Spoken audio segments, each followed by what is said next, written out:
What's going on, Genius Nation? It's your man, Dr. Will, and you guys know the deal. Let me know what city, what state, what country you are chiming in from. Even if you're watching this on the replay, let me know what city, what state, what country you are chiming in from. If you're watching this on YouTube, make sure you hit the subscription button, hit the notification button, all the things that make the algorithm go pop. I'm here in the beautiful city of Phoenix, Arizona, where God vacations. So wherever you are in the world, let me know what city, what state, what country you are chiming in from. Happy Tuesday to you. If you came in earlier, we're doing this a little bit later because I already did this video, but my microphone wasn't on. I did this video and my microphone wasn't on, so we weren't getting any sound, and I didn't see your comments. Some of you guys were commenting that there was no sound, but my comments, for whatever reason, they don't pop up when I'm using my phone. So I'm going to do it again because the topic we're going to be talking about is so important that I said, you know what? I'm just going to do the video again. So before we get into the video, I want to remind everybody, we just released this tool, the Genius Action Planner. And this planner is not just a planner to help you keep dates, but this planner is designed to help you think through your whole year so you can have your most productive year. And it's a planner that I use, and I use it with all my clients, and it's going to help you brainstorm your business. So if you're an entrepreneur or a business owner or somebody who really wants to get something done in 2023, go ahead and get this planner. Just go over to drwillspeaks.com/planner, drwillspeaks.com/planner. Get this planner so you can be prepared for the new year. I'm telling you, this is an amazing planner that we put together. And so if you're ready to take action in 2023 and make it your best productive year, make sure you get this planner, drwillspeaks.com/planner. All right. So let's get into this topic I want to talk to you guys about today. I want to talk to you about the power of forgiveness. I want to talk to you about the power of forgiveness and why it's so important for you to practice forgiveness. Why it's so important for you to practice forgiveness. Now, when we think about this word forgiveness, it's a very powerful word, and it impacts our lives in so many different ways. And I'm going to share some things with you about that. But when we think about forgiveness, usually when it comes to us forgiving, it's because someone has done us wrong. It's because someone has done an infraction in our life. And I remember in my own life that I had to practice forgiveness at a very high level. I was in a relationship, a business relationship, and the individual that was involved in that relationship, they really did some bad things. They really did some bad things in the relationship. It not only impacted me, it impacted the business, it impacted my family, and it really was probably one of the most painful things that I've ever experienced in life, going through this. But what I realized going through this process was that I had to practice forgiveness. And here's the thing. It wasn't for that individual. It was for myself. It was for myself, because here's what happens if you don't practice forgiveness. And I'm saying practice forgiveness because I want you to get in your mind that it's not going to be something that happens automatic. It's not going to be something that's easy. So you got to practice it. See, when it comes to someone doing something wrong to you, usually it's someone that was close to you, a friend, a family member. And the thing about that, guys, is this. All of our relationships, we give a title to it. We give a title to every relationship that we have. And those titles come with expectations. If I call someone a friend, then that title of friendship comes with expectations. I have certain expectations. I feel as though I can depend on you. I feel as though I can talk to you in confidence. I feel as though we have some type of unique relationship or bond. That's why I call you a friend. If I call someone a colleague, if I call someone an acquaintance, I don't feel as though I can talk to them and give them intimate details about my life based upon that title. You know, think about a police officer. You give someone the title of police officer, there's certain expectations. That's why in the news, if we see the police officer has done something out of character, we say, come on, you're a police officer. A teacher, come on, you're a teacher. We expect, our expectations are different. The same is true if your mom, your dad, your sister, your brother, your cousin, your aunt, your uncle, those titles come with expectations. If a person is my uncle, man, you're in my family. I should be able to count on you, depend on you. I should be able to call my uncle, right? There's some expectations. And so with those expectations, when people don't live up to those expectations, there's disappointment. Man, he's my uncle, man. I thought I could count on him.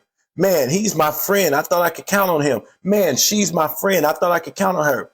Man, my mom. Man, you're my mom. I thought I could count on you. I don't expect this type of treatment. I don't expect this type of action from you. And it's all based upon the title and the expectations that we give. But here's the danger of what happens when you don't practice forgiveness. When you don't practice forgiveness, forgiveness turns into unforgiveness. Let me say that again. Forgiveness turns into unforgiveness. And unforgiveness is like a cancer. It'll start to eat up at you. Now, here's the thing about that. Unforgiveness doesn't do anything to the other person. It doesn't do anything to the other person. Unforgiveness impacts you. It impacts you physically. It impacts you mentally. It impacts you spiritually. It does something to you. It doesn't do anything to the other person. How many of you had this situation? Could be with family. It could be with friends. And person disappoints you. Their actions. And you say, it's time for the family reunion. Is such and such going to be there? If such and such is going to be there, I'm not coming. Somebody invites you to a party. Is such and such going to be there? If they're going to be, I'm not going to come. See, it begins to alter you. It begins to impact you. It's not doing nothing to the other person. It's you. When you don't practice forgiveness, it impacts you because it turns into unforgiveness. Now, let me tell you this. When you forgive, you're not saying that person didn't do something wrong. You're not saying that person should be let off the hook. What you're saying is, I'm not going to allow that situation, and I'm not going to allow that person to put me in a prison. See, forgiveness is about freeing yourself. It's not about taking that other person off the hook. It's not about that. Forgiveness is for you. Forgiveness is for you. I remember the disciples came up to Jesus and they said, if someone does an infraction against us, how many times should we forgive them? And Jesus says 70 times 70. And the reason why he said 70 times 70 is because he wanted to impress upon them the importance of not allowing forgiveness to morph into unforgiveness. Forgiveness is so powerful that the Bible says, Jesus says, listen, before you pray, if you have aught against anybody, go get it right. Go get it right. Not for that person, for you. And when we forgive people, listen, I'm not saying you got to be friends with them again. I'm not saying you got to let them be a part of your life again. What I'm saying is don't allow them to put you in a prison. Don't allow them. I've heard so many people say this, Man, this person did this to me. I'm never letting nobody do that to me again. And you begin to alter. It begins to alter how you see people. It begins to alter how you interact with other people. You know, how many times have you heard people say, man, I'm never getting married? Man, that thing was, it's because they're walking around with unforgiveness. They haven't released themselves from that relationship. They're allowing that old relationship to hold them a prison in their present. They're letting something in the past hold them prisoner in their present. And it's robbing them. It's robbing them. It's literally robbing them. I remember talking to a friend one day, and she had went through a divorce, and we were talking, and she was hurt by it. Once again, this is my husband, this is my wife, and so it comes with expectations, right? It comes with expectations. And so her husband had disappointed her, and so they ended up getting a divorce. And I was talking to her, and she was in such a bitterness. She had such a bitterness. It made this, and she was a lovely young woman, but it made her bitter. It wasn't doing nothing to her spouse. It was making her bitter. And I remember talking to her, and I was like, you got to let that go. You got to let that go. And she says, I can't believe what he did to me. Now notice, it wasn't doing anything to him. It was impacting her. And so we talked a couple of times again, and she began to understand what it was doing to her. She began to understand what it was doing to her. And a long story short, she ended up forgiving her ex-husband, and it brought her into such a place of peace. And when it brought her into that place of peace, she was able to meet this fantastic guy. And she met this fantastic guy. They ended up getting married.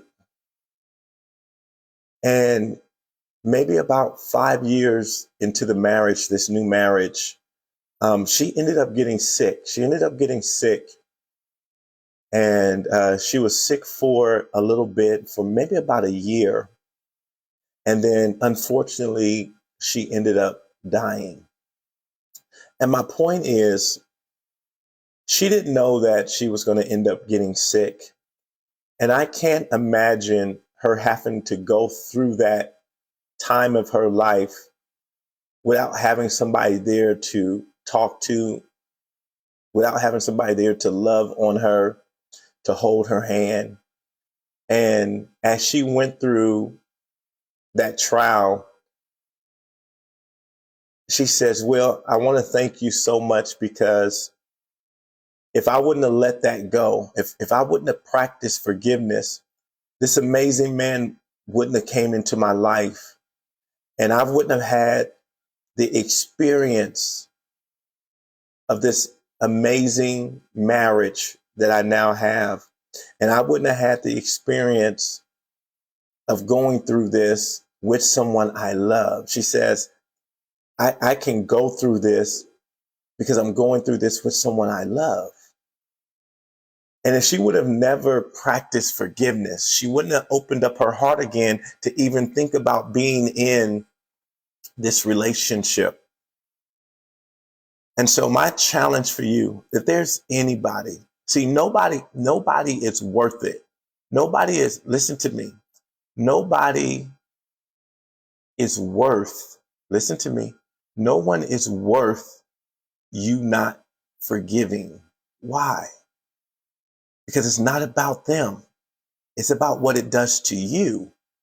See, when you don't forgive, it doesn't do anything to the other person. It turns into unforgiveness. And that unforgiveness is like a cancer, and it eats at you. It doesn't do anything to the other person. It eats at you. And nobody is worth that. That's the connection. Nobody is worth that. That their infraction, their wrong, should be able to eat you alive. And so that's my challenge for you. If there's anybody that you've been holding a grudge against, that you haven't practiced forgiveness with. And guys, once again, these are not easy things that I'm asking you to do. It's not easy, but it's like, I don't know if you've ever went through physical therapy and you had to rebuild your muscles, or you've had to go through an incident where you had to learn how to walk again or learn how to talk again.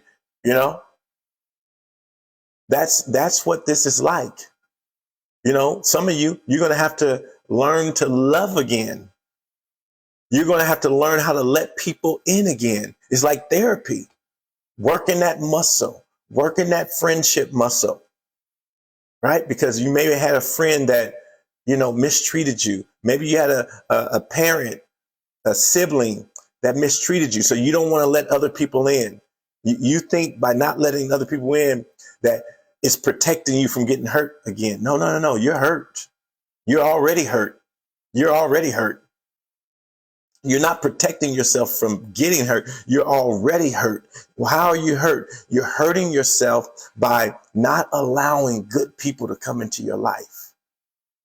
You're allowing yourself not to experience good people coming into your life.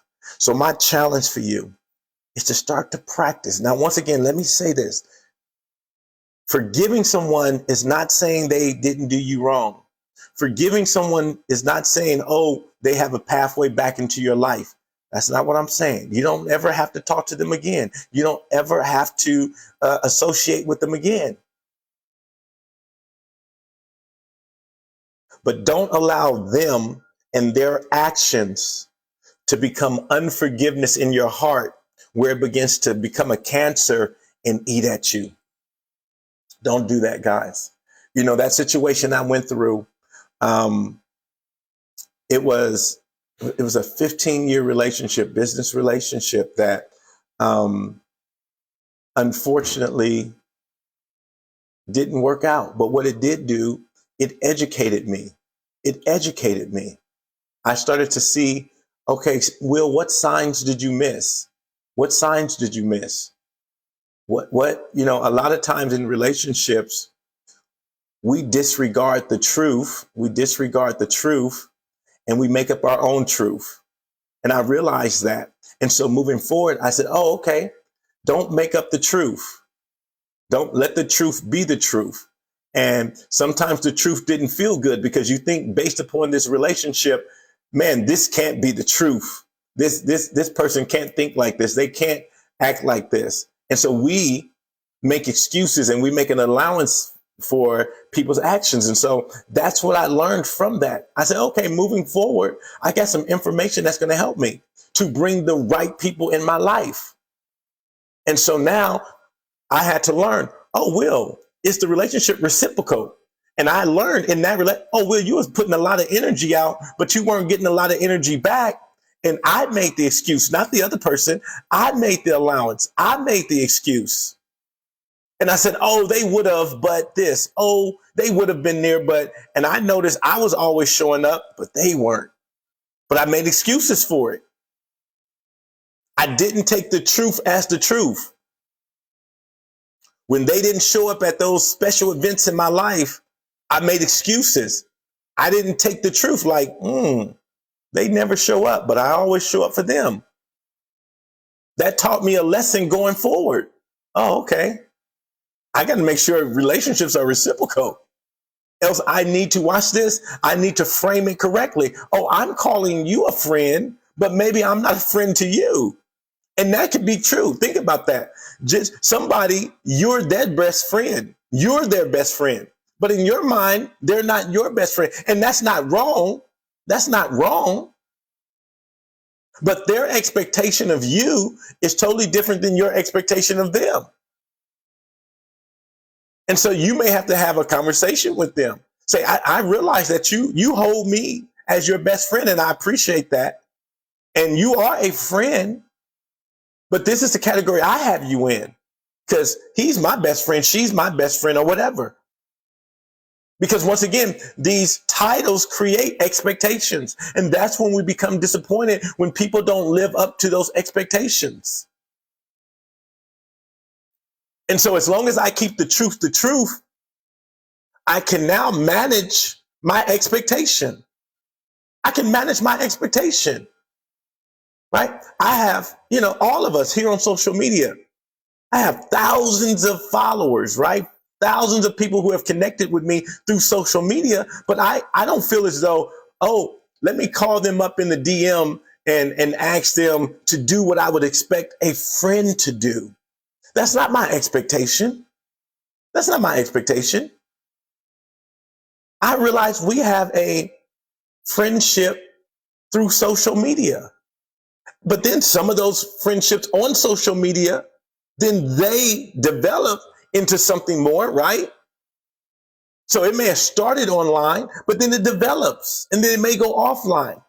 But I'm not under the false pretense that the thousands of people that I could call any one of them at any time and say, hey, I'm stuck at the airport. Can you come and pick me up?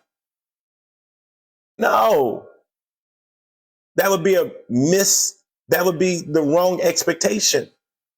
So that's what I learned from that painful situation. Will, you need to evaluate relationships totally right.